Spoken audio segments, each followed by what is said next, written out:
بناوی خوای بەخشندەی میهرەبان، حەمد و ثەنا و سوپاس و ستایشی بێپایان بەخوای پەروەردگاری جیهان، درود و سەلام لەسەر پێغەمبەری خۆشەویستمان صلی الله عليه وسلم و لەسەر ئەهل و بەیت و هەموو یاران و هەموو شوێن کەوتوانیان تا کۆتا زەمان. ئیماندارانی خۆشەویست، برا ئازیزەکانم،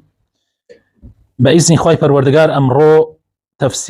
لە تەفسیری سوورەتی ئالی عیمرانە گەیشتوینەتە ئایەتی 141. إن شاء الله لەوە ئەو لاپەڕەیە کە لاپەڕەی 68 ئەمڕۆ هەمووی تەواوەکەین بە ئیزنی خوا. با مامۆستا سۆران بخوێنێ، فەرموو مامۆستا. وليمحص الله الذين آمنوا ويمحق الكافرين أم حسبتم أن تدخلوا الجنة ولما يعلم الله الذين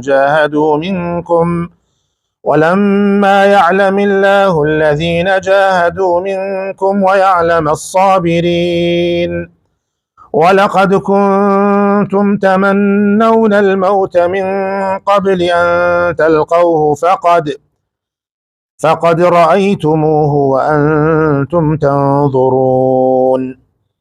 وما محمد إلا رسول قد خلت من قبله الرسل أفإن مات أو قتل انقلبتم على أعقابكم ومن ينقلب على عقبيه فلن يضر الله شيئا وسيجزي الله الشاكرين. وما كان لنفس أن تموت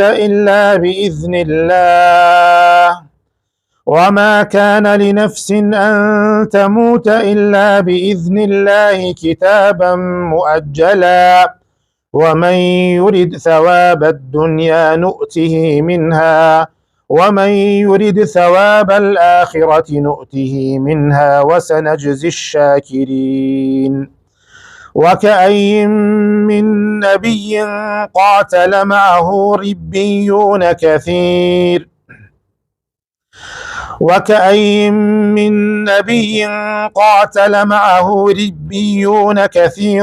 فما وهنوا لما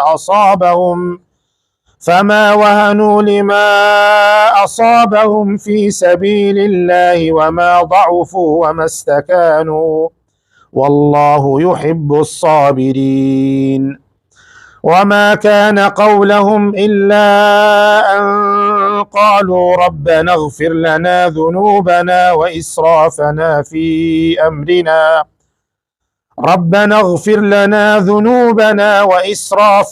في أمرنا وثبت أقدامنا وانصرنا على القوم الكافرين.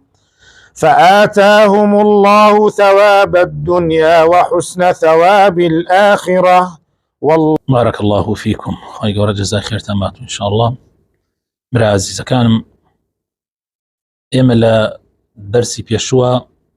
لە ئاەتەکانی پێشووە باسی ئەومان کرد کە مسلمانان تووشی ئەو حاڵەتە ناڕەحەتە هاتن لە جەنگ و غەزای ئوحودە. خوای تەعالا دڵی مسلمانانی ئەدایەوە. جا لێرەیە هەر لەسەر لەم لاپەڕەشە هەر لەسەر ئەو دڵدانەوە بەردەوامە. خوای تەعالا فەرمێ ئەو وەزعی کە بەسەر مسلمانانە هات حاڵەتێکی ئاساییە. تلك الأيام نداولها بين الناس، ئەو تەداولە کە جارجار ئەوان سەرەکەون و جارجار مسلمانان سەرەکەون، ئەمە بۆ ئەوەیە کە خوای تەعالا حقی خەڵکی بکاتەوە. وليمحص الله الذين آمنوا. لەیرە خوای تەعالا ئەیەوێت مسلمانان جا بکاتەوە لە کافرەکان، باوەڕداران جا بکاتەوە. تەمحیص لەیرە بە معنای تەمیزە، بۆ جاکردنەوەیە، یعنی بۆ ئەوەیە دەرکەوێت کێ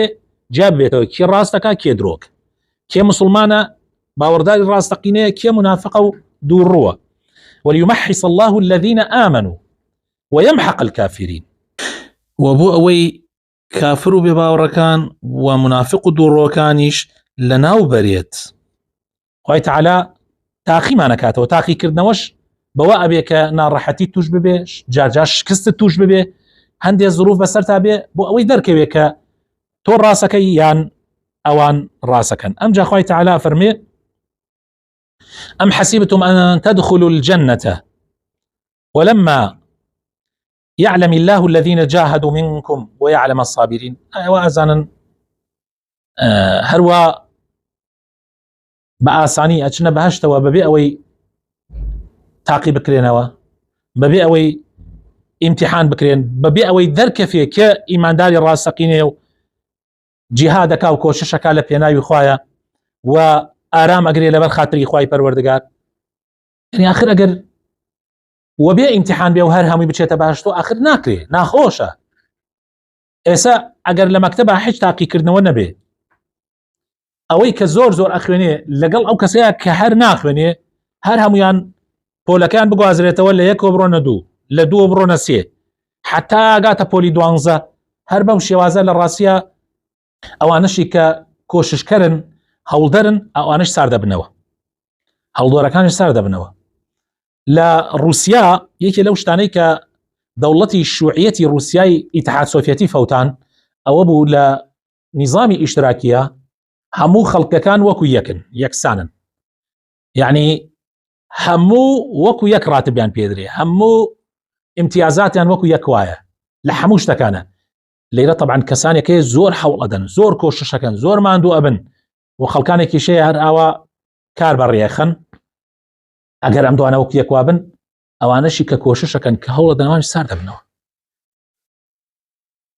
ئەو کاتە دەرناکەوێت کێ کۆششکەرە و کێ کۆشش نەکەرە، کێ مسلمانی ڕاستەقینەوەی کێ منافقە و دووڕوە کێ کافرە، دەرناکەوێت. بەم تاقیکردنەوانە دەرەکەوێت. جا خۆی تعالی فەرمیوە ئەزانن کەوا ئەچنە بەهشتەوە بەبێ ئەوەی تاقیتان کەینەوە. بەڵێ تاقیتانەکەینەوە، دڵنیابن تاقیتانەکەینەوە. ئەمجا خۆی تعالی فەرمێ ولقد كنتم تمنون الموت من قبل أن تلقوه فقد رأيتموه وأنتم تنظرون. پێش ئەوەی کە غەزای ئوحود ڕووبدا، کۆمەڵێک لە مسلمانان ئەیانت خۆزگایە ڕۆژی ئێمەش بێ، دابزانم ئێمە چی ئەکەین. یعنی کاتێ باسی ئەهلی بەدر باسی بەدریان ناکرد، لە بەدرا چۆن مسلمانان جیهادیان کردو و چۆن بەرامبەر بە دژمن جەنگاون، کۆمەڵێک لە مسلمانان ئەوکو چۆن بڵێ ئینیانە کرد ئەیانت خۆزگایە ڕۆژی ئێمەش بێت تا پێغەمبەری خوا صلی الله علیه و سلم ببینێ ئێمە چی ئەکەین. ولقد كنتم تمنون الموت من قبل أن تلقوه. يعني ئێوە پێش ئەوەی کە جەنگی بەدر بێتە سەرا تەمەناتان کرد، حەستان لە مردن کرد، حەستان لە جیهاد کرد لە پێناوی خوایە، مشتاقی ئەوە بن لە پێناوی خوایە لەگەڵ پێغەمبەرەکەی خوایە بەرامبەر بە دژمنانی خوا بجەنگن. فقد رأيتموه، ئەوە بە چای خۆتان بینیتان وەکەوتنە ناو وەزعەوە. يعني دەرکەوت بۆتان کە ئەوەی کە ئێوە تەمەناتانە کرد، ئەوەی کە ئێوە داواتانە کرد، ئەوە تاها لە بەردەمتانە. جا بۆچی واقتان وڕما؟ خەڵکانێک لە مسلمانان نەک تەنها واقعیان وڕما، بەڵکو ڕاشیان کرد. کۆمەڵێک لە مسلمانان لەوانەیە ئەو قسانیانە کرد کاتی ڕوبەڕووی دژمن بوونەوە ڕایان کرد، پێغەمبەریان بەجێهێڵا. تەسەورەکەن پێغەمبەریان بەجێهێڵا. ئەخر برای نەخۆ ئەمانەی کە پێغەمبەریان بەجێهێڵا خۆ منافقەکان نەبوون. پێش ئەوەی جەنگەکە ڕووبدا مسلمانان کاتێ دەرچوون بۆ بەرامبەری کافرەکان، بۆ بەرامبەری مشریکەکان، ژمارەی مشریکەکان 3000 کەس بوون، ژمارەی مسلمانان 950 کەس بوون. هەر لە ڕێگا عەبدوڵای کوڕی ئوبەی منافق خۆی و دەست و دایرەکەی گەڕانەوە. 300 کەس لە منافقین و ئیمان لاوازەکان لەگەڵ عەبدوڵای کوڕی ئوبەیە گەڕانەوە. سوپای مسلمانیان بەجێهێڵا. یعنی سوپای مسلمانان 600 و ئەوەندە کەسمانەوە. یعنی ئەوانەی کەمانەوە ساغەکان بوون، ئەوانن کە بەڕاستەقینەیی لەگەڵ خوایە کردیانە. بەڵام حاڵەتی تاقیکردنەوە وەکو حاڵەتی ئەعتیادی نییە. کاتی ئینسانەکەوێتە ناو تاقیکردنەوە بە تایبەتی یەکەم جار زۆر زەحمەتە، زۆر قورسە. ئەوە بوو کۆمەڵێکیان لەبەر خاتری دنیا. خوای تعالی لە قورئانە فەرمێ فمنکم من یرید الدنیا ومن، يعني کۆمەڵێک لە مسلمانان حەزیان لە دنیا کرد، مسلمان بوون، منافقیش نەبوون، بەڵام لەبەر خاتری دنیا بانکیەوەکان بەجێهێڵا و هەل ئاماری دەستکەوتیاندا شتی مسلمانانان بەردا لەبەر دنیا خەبرای نامزانم مەسئلەکان خەتەرە لەیرە لەبەر خاتری دنیا و کۆمەڵێکی تریش هەر لە مسلمانان لە ناو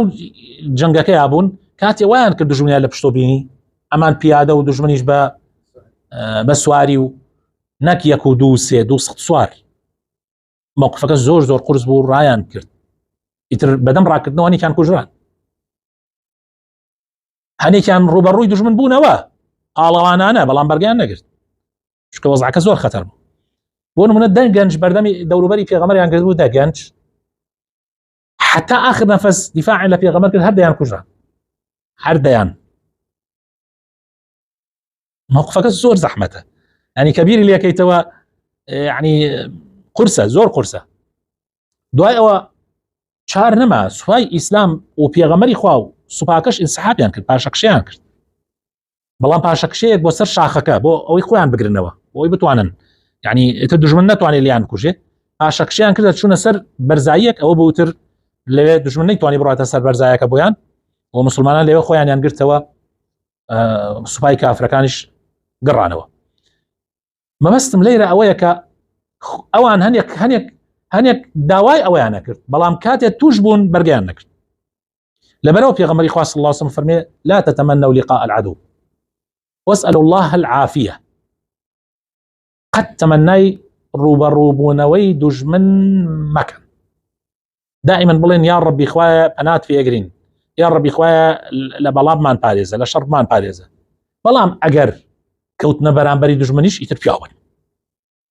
تەمەنای مەکەن حەزی لێ مەکەن خۆزگای پێ مەخوازن بەس ئەگەر هاتیش پیاوبن ئەگەر هاتیشە پێشەوە پیاوبن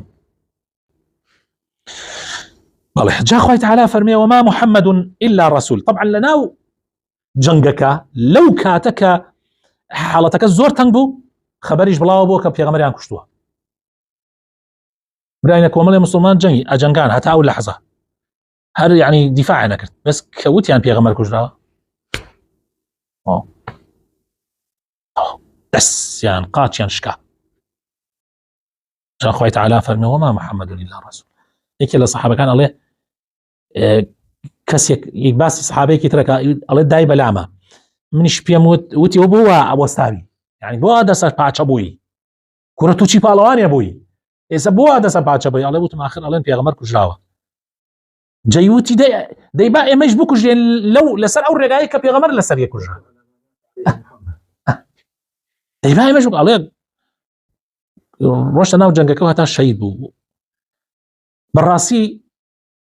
ئەو حاڵەتانە زەحمەتە زۆر خەبەرەکەش بڵاو بوو کە پێغەمبەر کوژراوە جا خوای تعالی فەرمێ وما محمد إلا رسول محەممەد تەنها پێغەمبەرێکە يعني مرۆڤێکە وەکو ئێوە بەڵام ئەو وحی لەلایەن خواوە بۆ دێ وما محمد إلا رسول قد خلت من قبله الرسل خۆ چەندین پێغەمبەرانی تر پێشی محەممەد هەبووە کوژراون مردوون نەماون لە ژیانە وانە خۆ محەممەدیش هەر ڕۆژێ دێ نامێنێ ئەمە ڕێخۆشکردنە بۆ ئەوەی ئەگەر پێغەمبەریش ڕۆژە ڕۆژان نەما لە ناو مسلمانان نابێ مسلمانان هەڵگەڕێنەوە ئەمە هەنگاوی یەکەمە يعني امتحان يعني وەکو بڵێ پەروەردەکردنی مسلمانانە لەسەر ئەوەی کە ئێوە منهەجی بن يعني خاوەن منهەج بن خاوەن بەرنامە بن ڕەبانی بن ئەگەر صاحبی دعوەکە یان سەر یەکەمی دعوەکەش تیاچوو ئێوە هەر بەردەوام بن نابێ سارد ببنەوە نابێ کۆڵ بدەن خوای تعالی فەرمێ محەممەد تەنها پێغەمبەرێکە پێش ئەو چەندین پێغەمبەر تر هەبووە ئەگەر کوژرا ئەگەر مرد یان کوژرا هەڵەگەڕێنەوە لە دینەکەتان هەڵەگەڕێنەوە انقلبتم على عقابكم تواو هەر يعني بۆ محەممەد ئێوە دینداریتانە کرد ومن ينقلب على عقبيه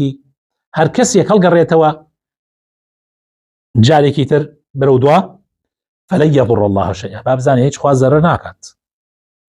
ناکات بەڵام خوای تعالی پاداش دیوانە داتەوە کە سوپاسگوزارن وسيجزي الله الشاكرين ئەمە لە کات لەو ڕۆژەی کە پێغەمبەر وەفاتی کرد سبحان الله مسلمانان هەمووی شۆک بوون هەموو مسلمانان شۆک بوون موقفەکە زۆر قورسە حتى تەنانەت عومەری کوڕی خەتاب شۆک بوو بیلال دابووی لە زەوی بێهۆش کەوتبوو حتى عومەر ئەیوت هەر کەسێ بڵێ پێغەمبەر مردووە ئەیکوژم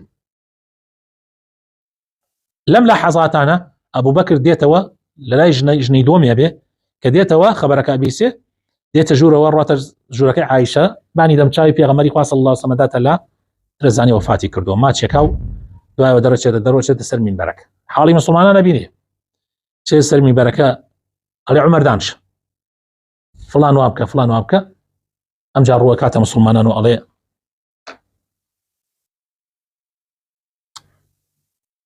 هەر کەسێ من كان يعبد محمدا فإن محمدا قد مات هەر کەسێ محەممەد یا پەرست محەممەد مرد هەر کەسێ محەممەد یا پەرست محەممەد بەڵام هەر کەسێ خواپەرست بوو من كان يعبد الله فإن الله حي لا يموت هەر کەسێ خواپەرستە خوا نامردووە هەر ئەمێنێ ئەمجا ئایەتەی خوێندەوە وما محمد إلا الرسول قد خلت من قبله الرسل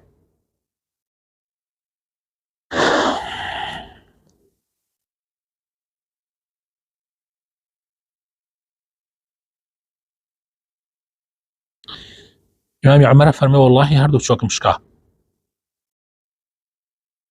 كأنه أم آياتي كم جارة دابزي كاتي أبو بكر خوين ديوي وكو چون بلي كم جارة أم آيات دابزي زور قرز بو زور والله أبو بكر خصني بردمي واقع وحقيقتك محمد تنها في غمره أقر وفاتي كرت يان شهيد بو كجرا نابي والذين كتان هل بقرينوا راس قيادي دعوة قيادي بانقواز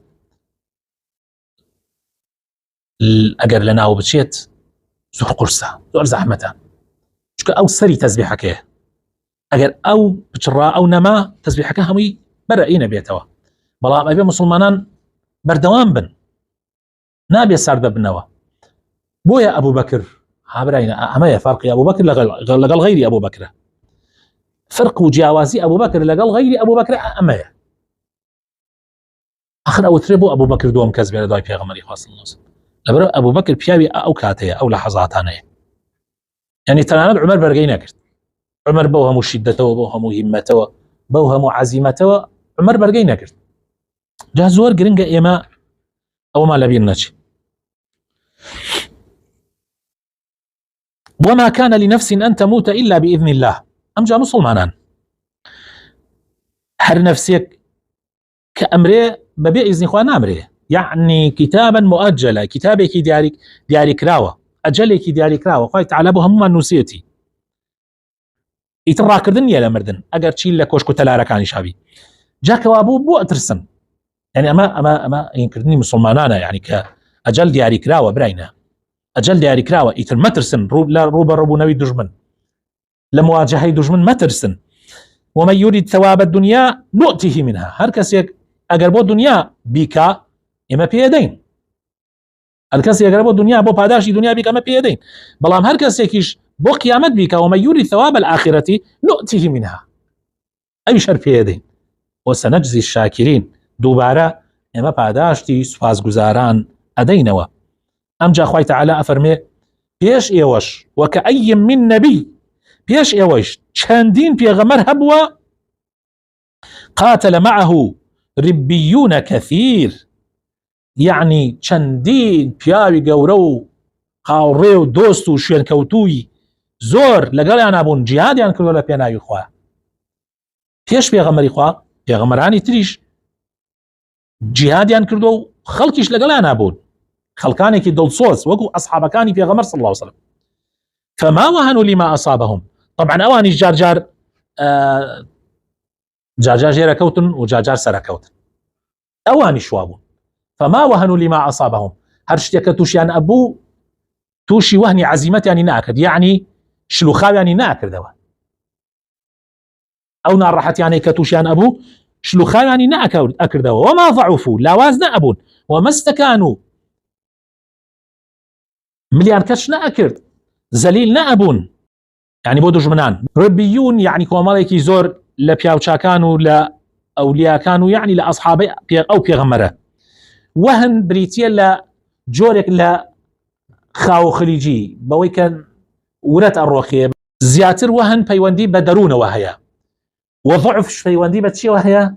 بەجەستەوە هەیە. استیکانە یعنی تەسلیم بوون بۆ دوژمن، ملکەچکردن بۆ دوژمن، یعنی ئەو ڕبیونە ئەو پیاو چاکانە تەسلیمی دوژمن نەئەبوون، ضعیف نەئەبوون، لاواز نەئەبوون، نە ئەڕۆخیان لایەنی دەرونیەوە. والله يحب الصابرين وخوای تعالیش ئارامگرانی خۆشەوێ. وما كان قولهم ئەو پیاو چاکانە لە کاتێکە ڕوبەڕوو ئەبوونەوە بەرامبەر بە دوژمن چیان ئەوت، کاتی مواجهەی دوژمنیان نەکرد، چیان ئەوت لە کاتی مواجهکردنەکەیە؟ ئەیانوت چی؟ ئەیانوت ربنا اغفر لنا، خوایە لێمان ببوورە، ذنوبنا لە گوناحەکانمان خۆش بە، خوایە ئەیانوت پەروەردگار لە گوناحەکانمان خۆش بە، وەلەو ئیسرافەی کە ئەمان کرد لە دنیا زیادە ڕەویە، هەمومان زیادە ڕێیمان هەیە، طبعا هەموو کەسێک چەندێ ئیمانی بەرز بێ مادام معسووم نیمان زیادە ڕێیمان هەیە لە گوناحە، لە تاوانە، لە ئیتر لە هەموو شتێکە. یا ڕەبی خوایە لێمان خۆش بی، لە زیادە ڕەویەکانمان ببووری، وثبت أقدامنا وبيمان جيركا وانصرنا على القوم الكافرين، وسرمان بخبر سر قومي بيباورانا. جا خوي تعالى أفرمي فآتاهم الله ثواب الدنيا، خوي تعالى پاداشتی دنیای أدانوا لدنيا خوي تعالى پاداشتی أدانوا بوي سريان يخست، وحسن ثواب الآخرة والجوانترين پاداشتی آخرتي شي بويان آماده أكرد. والله يحب المحسنين، خوي تعالى چاکە کارانی خۆشەوێ. لێرە طبعا خۆشەویستەکانم ئینسان بە گوناح بە زیادە ڕەوی ئەگەر بەردەوام نەبێ لەسەری، ئەگەر موسڕ نەبێ لەسەری، لە محسن ناکەوێت. هەموومان قابلین بەوە گوناح بکەین، بەڵکو جاری وایە لە گوناحشە زیادە ڕەوی شەکەین، بەڵام مادام تەوبە ئەکەین، مادام لە تاعاتی خوایە پێشبڕکێ ئەکەین، مادام ئامادەین لە کاتێکا کە دینی خوا بمانەوێ ئامادەین، یعنی بۆ خۆبەختکردن، بۆ ماڵبەختکردن، إن شاء الله أوانا محسن وخوای تعالیش محسن و چاکەکارانی خۆشەوێ. هەم لە دنیا خوای تعالی پاداشتیان نەداتەوە، هەم لە قیامەتە جوانترین پاداشتیان بۆ ئامادەیە. خوای تعالی لە گوناحمان خۆش بێ و عەفومان بکە. وصلى اللهم وبارك على حبيبنا محمد وعلى آله وصحبه أجمعين.